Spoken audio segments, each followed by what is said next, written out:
इस दुनिया में सबसे पावरफुल चीज क्या है? धन, दौलत, रुतबा या आपका पैसा? नहीं, सबसे शक्तिशाली चीज है आपके विचार, आपके थॉट्स। जी हाँ, हमारे जीवन की दशा और दिशा तय करते हैं हमारे अपने थॉट्स। हमारे विचार ही हमें जिंदगी जीने का सलीका सिखाते हैं। आप जैसा सोचते हैं, आपका जीवन वैसा ही बनता जाता है। ठीक है अमृता, और इसलिए जरूरी है कि हर सुबह इस यकीन के साथ उठो कि मेरा आज का दिन मेरे कल से बेहतर होगा। आपका मन ही आपकी सबसे बड़ी ऊर्जा है। हर रोज स्वयं को सकारात्मक मन की खुराक दीजिए। स्थितियां चाहे जैसी भी क्यों ना हो, आपका मन पॉजिटिव एनर्जी से लबरेज रहे और जिंदगी मुस्कुराती रहे। हेलो इंडिया, मैं हूं प्रतिबिंब शर्मा। हेलो इंडिया, मैं हूं आपके साथ अमृता चौरसिया।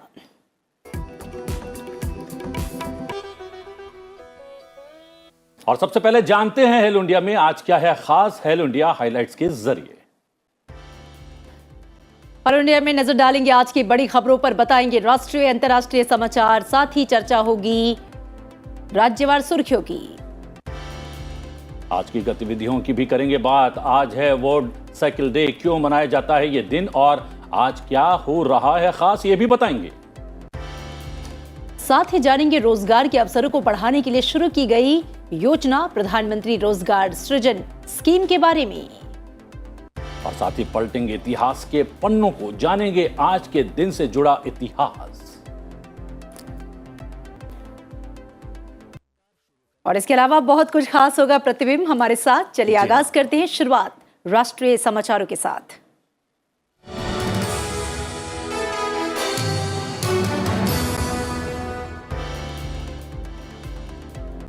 उपराष्ट्रपति एम वेंकैया नायडू ने राजधानी ढाका में सेनेगल के राष्ट्रपति मैकी सैल से मुलाकात की। इसके बाद उपराष्ट्रपति की अगुवाई में दोनों देशों के बीच प्रतिनिधि मंडल स्तर की वार्ता हुई। उपराष्ट्रपति ने द्विपक्षीय, क्षेत्रीय और अंतर्राष्ट्रीय फ्रेमवर्क के माध्यम से सेनेगल के सामाजिक आर्थिक विकास का समर्थन किया। उन्होंने विशेष रूप से कृषि, तेल और गैस, स्वास्थ्य, रेलवे, खनन, रक्षा, हरित ऊर्जा समेत विभिन्न क्षेत्रों पर ध्यान दिए जाने की आवश्यकता बताई।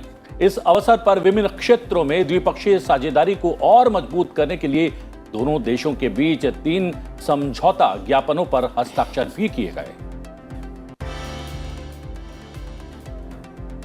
उपराष्ट्रपति ने ढाका में भारतीय समुदाय कार्यक्रम में वो शामिल हुए। उपराष्ट्रपति ने एक अंतर्राष्ट्रीय कला प्रदर्शनी का दौरा किया। इस प्रदर्शनी में कंटेम्पररी अफ्रीकी कला और रचनात्मकता को प्रदर्शित किया गया। उपराष्ट्रपति ने ढाका में एक संग्रहालय का दौरा किया। The museum of black civilization में अफ्रीकी कला, संस्कृति और इतिहास का भंडार है और इसका उद्देश्य दुनिया में अफ्रीका के सांस्कृतिक और वैज्ञानिक योगदान को उजागर करना है।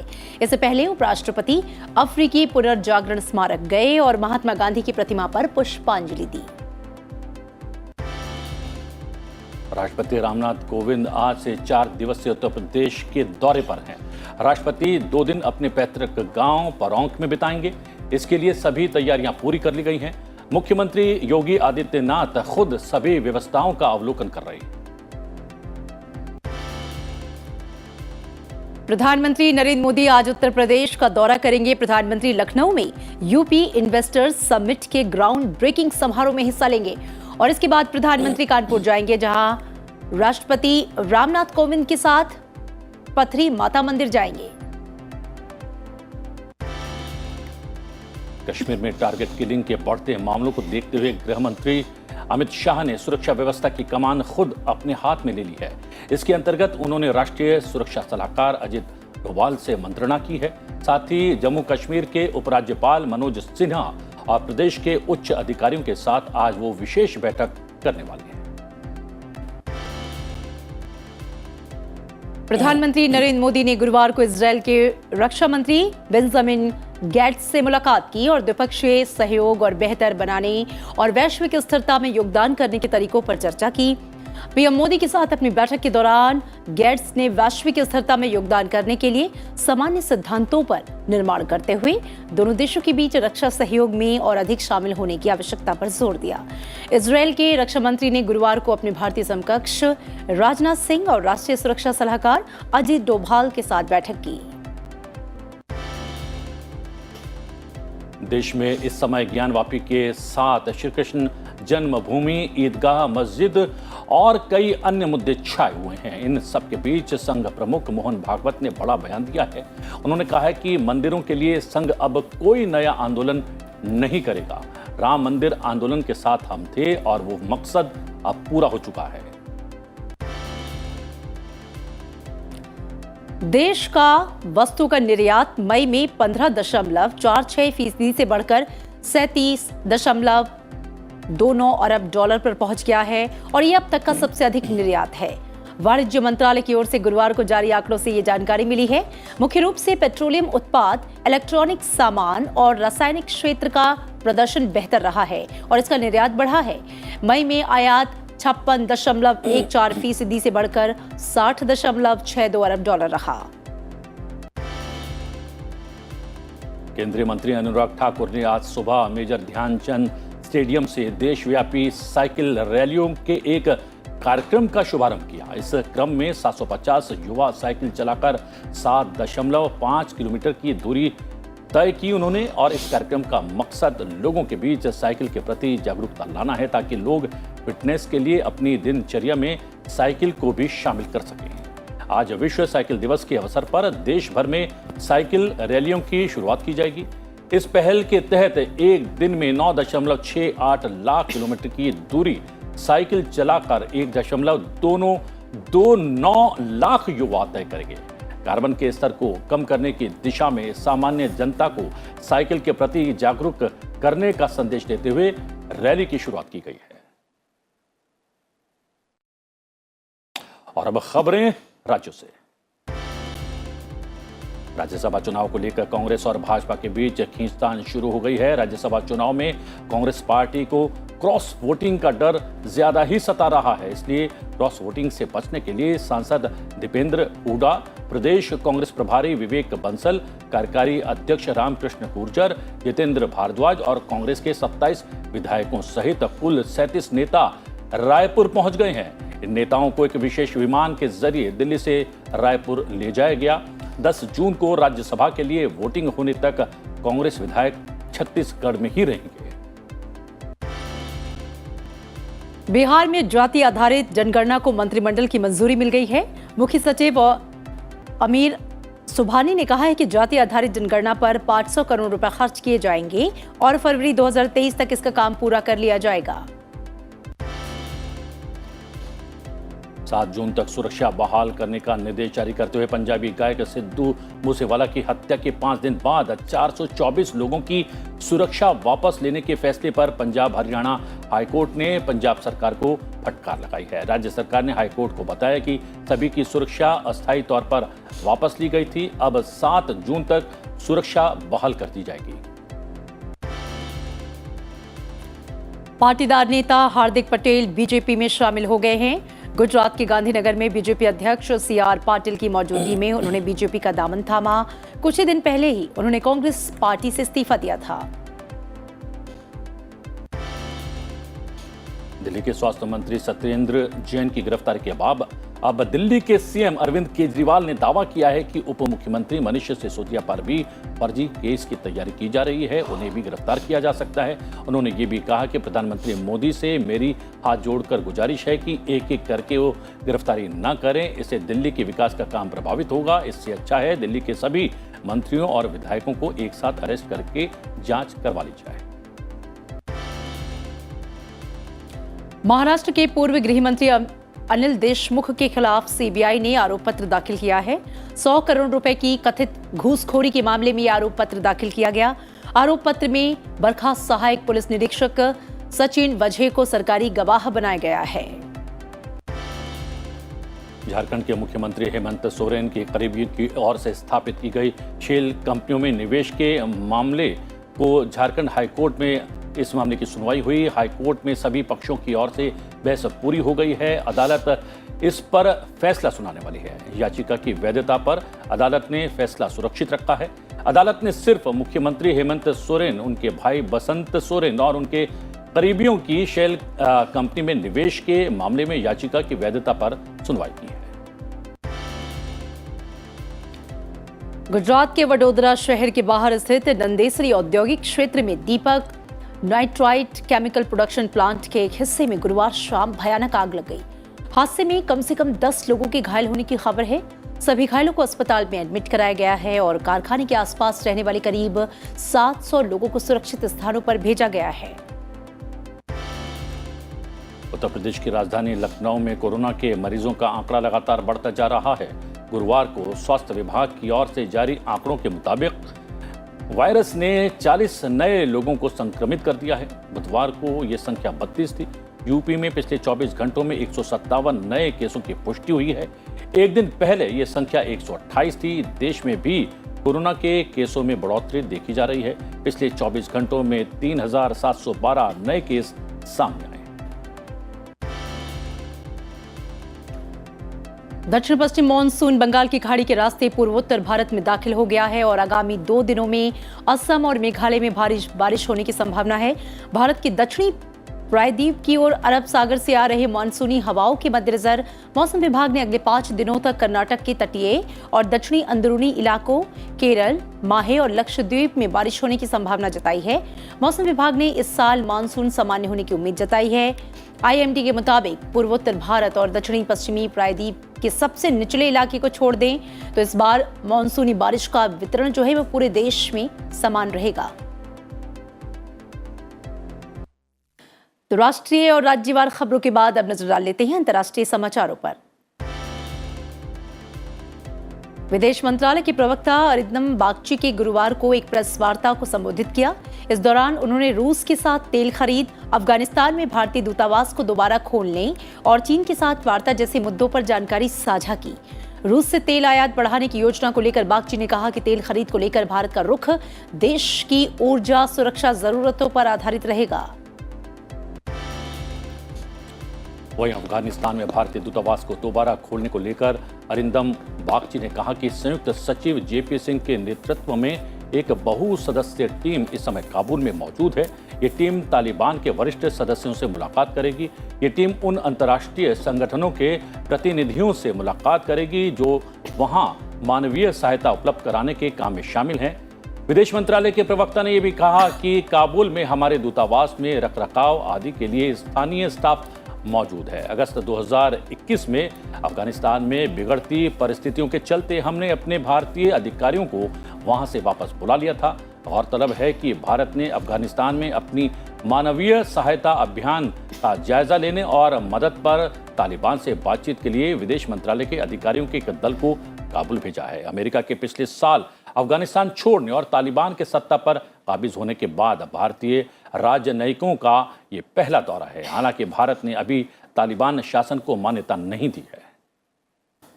The team is headed by our Joint Secretary from our PI division, as it's called Pakistan, Afghanistan, Iran division, Shri JP Singh, and it's a multi-member team. I'm not in a position to share the composition of the delegation. I think somebody asked about composition of the team. Suffice that it is of relevant officials who are required to, for this purpose of humanitarian assistance, delivery operations, they're going to oversee that. विदेश मंत्री S Jaishankar ने बृहस्पतिवार को यहां अपने ऑस्ट्रेलियाई समकक्ष Alexander शेलेनबर्ग से मुलाकात की और दोनों नेताओं ने द्विपक्षीय मुद्दों के साथ ही अफगानिस्तान और हिंद प्रशांत की स्थिति पर चर्चा की। जयशंकर स्लोवाकिया और चेक गणराज्य के 2 देशों के अपने दौरे के पहले चरण में बृहस्पतिवार को यहां पहुंचे। पाकिस्तान के पूर्व प्रधानमंत्री इमरान खान ने देश की शक्तिशाली सेना पर हमला करते हुए स्वीकार किया है कि उनकी सरकार एक कमजोर सरकार थी जिसे हर तरफ से ब्लैकमेल किया जाता था। उन्होंने ये भी कहा कि सत्ता की बागडोर उनके हाथ में नहीं थी और सभी को पता है कि वो किसके पास थे। इमरान खान का इशारा पाकिस्तानी सेना की तरफ था। यूनाइटेड नेशन ऑर्गेनाइजेशन के महासचिव एंटोनियो गुटेरेस ने बुधवार को कहा कि तुर्की के विदेश मंत्री मेवतुल कावुसोग्लू ने चिट्ठी लिखकर ये बताया है कि अब उनके देश को तुर्की नहीं बल्कि तुर्कीये के नाम से जाना जाए। हमने इस गुजारिश को मंजूर किया है। माना जा रहा है कि तुर्की की सरकार दुनिया में तुर्कीये को ब्रांड नेम बनाना चाहती है और ऐसा इसलिए क्योंकि टर्की या तुर्की शब्द वहां की भाषा के मुताबिक नेगेटिव माना जाता है और इसी वजह से यहां के नागरिक 1923 में तुर्की की स्वतंत्रता की घोषणा के बाद से ही इसे तुर्कीये बोलते आ रहे हैं। भारत ने पड़ोसी मुल्क श्रीलंका को उर्वरकों की आपूर्ति का आश्वासन दिया है ताकि कर्ज में डूबे हुए इस देश को फसलों के नुकसान को कम करने और आर्थिक संकट से होने वाली खाद्य पदार्थों की गंभीर कमी को दूर करने में मदद मिल सके। श्रीलंका के राष्ट्रपति राजपक्षे के कार्यालय ने ये बयान जारी किया है और ये जानकारी भी दी है। उन्होंने कहा है कि उर्वरकों की आपूर्ति लाइन ऑफ क्रेडिट के तहत की जाएगी और खेप के कोलंबो पहुंचने के 20 दिनों के भीतर वितरित भी की जाएगी। विश्व बैंक कर्ज के बोझ से दबे श्रीलंका के प्रधानमंत्री रानिल विक्रमसिंघे ने कहा है कि सरकार इस साल पुनर्भुगतान के लिए $5 अरब और साथ ही देश के मुद्रा भंडार को बढ़ाने के लिए $1 अरब अमेरिकी डॉलर का लक्ष्य रख रही है। और नजर आज की गतिविधियों पर। 57 सीटों के लिए राज्यसभा चुनाव में आज नॉमिनेशन वापस लेने की आखिरी तारीख है। आज लोकसभा की अप्रमुख कानून संबंधी समिति की बैठक है। राज्यसभा की गृह मंत्रालय संबंधी समिति की भी बैठक है। प्रतिबिंब, काफी दिनों से मेरा ये मन कर रहा है कि मैं जब ऑफिस आऊं तो साइकिल चला के आऊं। हालांकि मुझे साइकिल चलाना बहुत पसंद है, मैं कई बार साइकिलिंग करती हूं और जो आसपास जैसे कहीं मार्केट जाना है या आसपास की जो जगह है, मैं कोशिश करती हूँ कि साइकिल चला के जाऊं। बहुत मजा आता है साइकिल चलाने में। जी हाँ, ये तो बात सही है अमृता, क्योंकि साइकिल चलाना बहुत अच्छी बात है। मैं भी साइकिल चलाना बड़ा पसंद करता हूँ। साइकिल चलाने में फ्यूल की खर्ची कम हो जाती है और शरीर के लिए भी एक कसरत के समान है। लेकिन आज अचानक की साइकिल की बात। जी हाँ, मैंने आज साइकिल का जिक्र इसलिए छेड़ा क्योंकि दरअसल आज है विश्व साइकिल दिवस। 2018 में संयुक्त राष्ट्र महासभा ने 3 जून को विश्व साइकिल दिवस के तौर पर घोषित किया। तो बहुत जरूरी हो जाता है ये जानना, प्रतिबिंब, कि साइकिल दिवस क्यों मनाया जाता है, इसके पीछे का उद्देश्य क्या है, वजह क्या है और क्या खास है इस दिन। आइए जानते हैं। साइकिल का हमारे जीवन में अहम स्थान है। साइकिल हमारे पर्यावरण के लिए तो फायदेमंद है ही, वहीं साइकिल चलाना सेहत के लिए भी लाभकारी है। ऐसे में अगर एक वाहन के तौर पर देखें तो लोग स्कूल, कॉलेज से लेकर कार्यस्थल तक जाने के लिए साइकिल का इस्तेमाल करते हैं। ये पर्यावरण के लिए बहुत अच्छा साधन है। डीजल, पेट्रोल का दोहन कम होने के साथ ही प्रदूषण स्तर भी कम होता है। वहीं साइकिल चलाने से वजन कम करने में भी मदद मिलती है और मांसपेशियों को मजबूती मिलती है। इसी तरह के कई फायदों के बारे में लोगों को जागरूक करने के लिए हर साल 3 जून को दुनिया भर में विश्व साइकिल दिवस मनाया जाता है। साइकिल दिवस को मनाने की शुरुआत साल 2018 में हुई। अप्रैल 2018 में संयुक्त राष्ट्र महासभा ने विश्व साइकिल दिवस मनाने का फैसला लिया। इसके लिए 3 जून का दिन तय किया गया। तब से अब तक भारत समेत कई देश विश्व साइकिल दिवस हर साल 3 जून को मनाते हैं।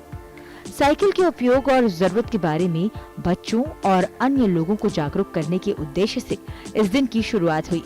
आज के दिन स्कूल, कॉलेज, शैक्षणिक संस्थानों, ऑफिस और सोसाइटी में साइकिल चलाने के लिए लोगों को प्रोत्साहित किया जाता है।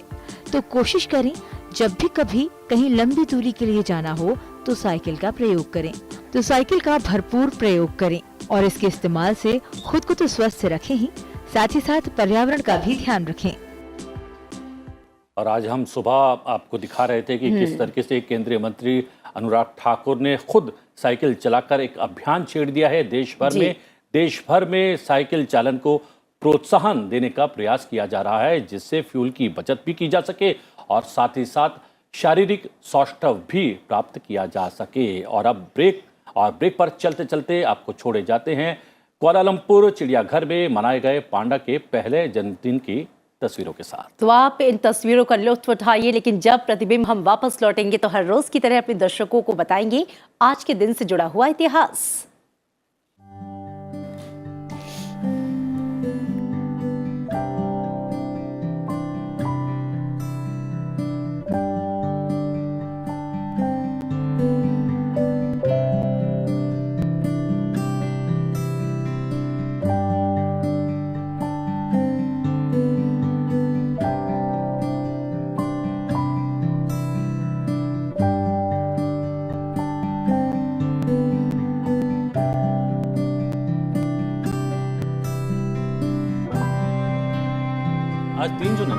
नमस्ते इंडिया।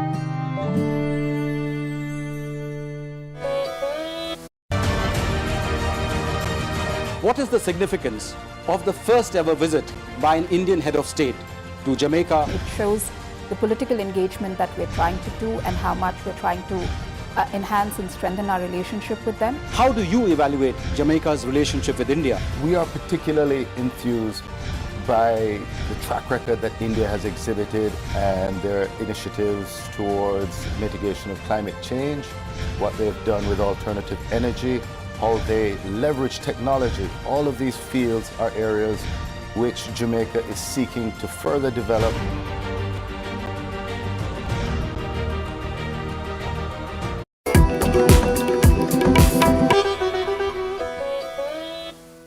ब्रेक के बाद स्वागत है आपका और प्रतिबिंब, जैसा कि हमने वादा किया था, चलिए पलटते हैं इतिहास के पन्नों को, देखते हैं 3 जून के दिन से जुड़ा इतिहास क्या कहता है। 3 जून वर्ष 1947 को तत्कालीन वायसरॉय लॉर्ड माउंटबेटन ने भारत के 2 हिस्से करके भारत और पाकिस्तान बनाने का ऐलान किया था। इस बंटवारे ने लाखों लोगों को अपने ही देश में शरणार्थी बना दिया। इतिहास में किसी राजनीतिक कारण से होने वाला ये सबसे बड़ा विस्थापन था। बंटवारे के दौरान हुए दंगों में लाखों लोग मारे गए। 15 अगस्त 1947 को भारत आजाद हुआ, लेकिन इस आजादी के साथ ही भारत का बंटवारा भी हुआ। भारत की आजादी से एक दिन पहले 14 अगस्त 1947 को पाकिस्तान एक नया मुल्क बना। दरअसल दूसरे विश्व युद्ध के खत्म होने के बाद ही एक तरफ देश में आजादी के लिए आवाजें बुलंद होने लगी थी, वहीं दूसरी तरफ मजहबी ताकतें भी सिर उठाने लगी थीं। जगह जगह सांप्रदायिक दंगे होने लगे थे। फरवरी 1947 में ब्रिटिश सरकार ने भारत को आजाद करने का ऐलान किया, जिसकी जिम्मेदारी लॉर्ड माउंटबेटन को सौंपी गई। माउंटबेटन एक योजना लेकर आए, जिसके तहत उन्होंने प्रस्ताव दिया कि प्रांतों को स्वतंत्र उत्तराधिकारी राज्य घोषित किया जाए या फिर उन्हें यह चुनने की अनुमति दी जाए कि उन्हें संविधान सभा में शामिल होना है या नहीं। इस योजना को डिगी बट प्लान, जो लॉर्ड माउंटबेटन का उपनाम था, उस नाम से भी जाना जाता है। जुलाई 1947 में ब्रिटिश पार्लियामेंट ने इस प्लान को पारित कर दिया। और सबसे बड़ी बात यह है कि आजकल स्टार्टअप्स और अपना व्यापार करने का एक चलन जो है चल पड़ा है, लेकिन बहुत लोगों को पता ही नहीं होता है कि अपना व्यापार अगर शुरू करना है तो क्या कुछ करना चाहिए। अगर आप छोटा व्यापार करना चाहते हैं तो आपके पास पैसे नहीं भी हैं तो आप प्रधानमंत्री रोजगार सृजन योजना और मुख्यमंत्री रोजगार सृजन योजना का लाभ लेकर अपने व्यापार की शुरुआत कर सकते हैं। एक अच्छी खबर। बिल्कुल, और केंद्र सरकार ने इसके लिए जो है हमारे बैंकों से टाई अप किया है और देश के छोटे और मध्यम उद्यमियों की सहायता के लिए, देश में रोजगार के अवसरों को बढ़ाने के लिए प्रधानमंत्री रोजगार सृजन कार्यक्रम शुरुआत की है इसकी। और ये कार्यक्रम जब से शुरू हुआ है प्रतिबिंब बहुत सफल रहा है और इससे जो लोग जुड़े हुए हैं, जिनके पास छोटी पूंजी है और वो अपना व्यापार कर रहे हैं, जो इकॉनमी है उसमें भी बहुत बड़ा योगदान कर रहे हैं, लेकिन उनकी खुद की जो अपनी ज़िंदगी है उसमें भी बहुत बदलाव आया है। तो आइए ये योजना क्या है, इससे जुड़ी जानकारी हम आपको देते हैं हमारे खास segment news you can use में। PMEGP योजना एक रोजगार योजना है। इस योजना का पूरा नाम प्रधानमंत्री एम्प्लॉयमेंट जनरेशन प्रोग्राम है, जिसे हम प्रधानमंत्री रोजगार सृजन कार्यक्रम के नाम से भी जानते हैं। इस योजना के जरिए बेरोजगार लोगों को अपना रोजगार शुरू करने के लिए सरकार से लोन मिलता है। खास बात यह है कि इस लोन पर ब्याज में सब्सिडी मिलती है। इसमें सरकार से 10 से 35% तक की सब्सिडी भी मिलती है। सामान्य श्रेणी में लाभार्थी को 10% सब्सिडी, शहरी सब्सिडी दर 15% और ग्रामीण सब्सिडी दर 25% है। वहीं विशेष श्रेणी में लाभार्थी को शहरी सब्सिडी दर 25% और ग्रामीण सब्सिडी दर 35% तक है। PMEGP योजना के लिए अप्लाई करने वाले इच्छुक उम्मीदवारों को PMEGP के वेब पोर्टल के जरिए ऑनलाइन फॉर्म भरना होगा और जिसके बाद ही वो इस योजना का लाभ उठा पाएंगे। लोन आवेदन करने के लिए जिला उद्योग केंद्र या खादी एवं ग्रामोद्योग बोर्ड से संपर्क किया जा सकता है। इस योजना के तहत आवेदन करने वाले आवेदक की उम्र 18 वर्ष से ज्यादा होनी चाहिए। सोसाइटी पंजीकरण अधिनियम 1860 के तहत पंजीकृत किसी भी संस्थान को भी PMEGP के तहत पात्र माना जा सकता है। PMEGP स्कीम 2022 के तहत आप वन, खनिज, खाद्य, कृषि, इंजीनियरिंग, रसायन, वस्त्र, सेवा और गैर परंपरागत ऊर्जा पर आधारित उद्योग लगा सकते हैं। इस योजना के जरिए सरकार देश के लोगों को स्वरोजगार उद्यम और नई परियोजनाओं को शुरू करने के लिए प्रेरित करना चाहती है, ताकि नई परियोजनाओं के शुरू होने से देश के ग्रामीण और शहरी क्षेत्रों में रोजगार के अवसर पैदा हो सकें। 5वें सिख गुरु श्री अर्जन देव जी के शहीदी दिवस पर लोकसभा अध्यक्ष ओम बिरला ने उन्हें श्रद्धांजलि अर्पित करते हुए ट्वीट किया है। उन्होंने कहा है कि शहीदों के सरताज, मानवीय मूल्यों के रक्षक 5वें सिख गुरु श्री गुरु अर्जन देव जी के शहीदी दिवस पर कोटिश नमन। धर्म, सत्य, न्याय व संस्कृति की रक्षा के लिए उन्होंने अनेक कष्ट सहते हुए सर्वोच्च बलिदान दिया। उनकी शिक्षाएं और सिद्धांत हम सभी के लिए सदैव प्रेरणादायी रहेंगी। और अब प्रतिबिंब नजर डाल लेते हैं संसद टीवी पर आज प्रसारित होने वाले कार्यक्रमों पर। तो शाम 7 बजे आप देखिए बड़ी बहस, मुद्दा आपका। 7:30 बजे आप देख सकते हैं आपके सांसद।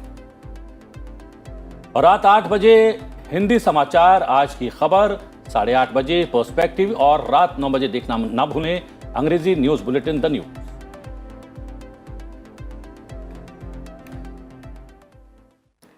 और हेलो इंडिया को आप टीवी के अलावा भी संसद टीवी के सोशल मीडिया प्लेटफॉर्म्स पर देख सकते हैं। आप अपना ये पसंदीदा प्रोग्राम टीवी के अलावा यूट्यूब और फेसबुक पर भी देख सकते हैं। और साथ ही संसद टीवी को ट्विटर और इंस्टा पर भी ये उपलब्ध है। आप संसद टीवी की आईडी को फॉलो कर सकते हैं और उस पर अपने महत्वपूर्ण सुझाव भी भेज सकते हैं। जी प्रतिबिंब, अब वक्त हो गया है विदा लेने का चलते चलते, लेकिन एक दुख भरी खबर है।